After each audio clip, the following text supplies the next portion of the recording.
مغرب کے کافروں نے ہماری عورتوں، جوانوں اور بچوں کے عقلوں کو بگاڑنے کے لیے، ان کے عقلوں پر قبضہ کرنے کے لیے ایک پروگرام بنایا، اور اس میں وہ کسی حد تک کامیاب ہو رہے ہیں۔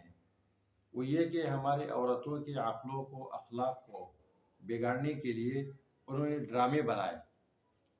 اب عورتیں ڈرامے دیکھتی ہے، اور نوجوانوں کو بگاڑنے کے لیے انہوں نے میچ ایجاد کیے، لہذا ہمارے نوجوان یا میچ کھیلتے ہیں یا میچ دیکھتے ہیں۔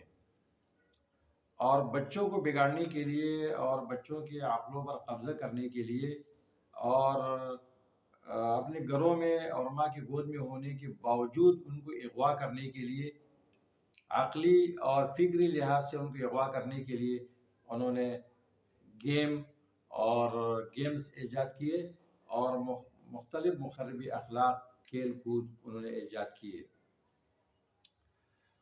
لہٰذا اب ہمارے بچے، ہمارے نوجوان اور ہمارے بچے، عورتیں یہ دین سے اس لیے دور ہو رہے ہیں کہ مغرب نے ان کی عقلوں پر ان چیزوں سے قبضہ کیا ہے، اور یہ ان کے کنٹرول میں چلے گئے۔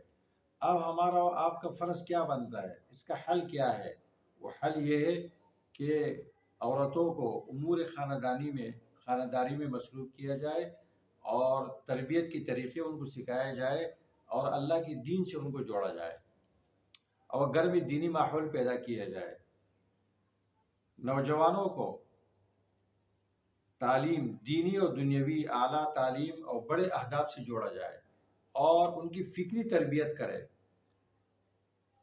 جیسے مغرب ان چیزوں کے ذریعے ان کی تربیت کر رہی ہے، تو ہم اور آپ کو چاہیے کہ ہم دینی اور فکری اعتبار سے ان کی تربیت کا انتظام کریں، اور بچوں کی تعلیم و تربیت اسلامی طریقے پر کریں، ان کو مشغول رکھیں، ان کی اچھی تربیت کرے، اور ان کو اچھا ماحول فراہم کرے۔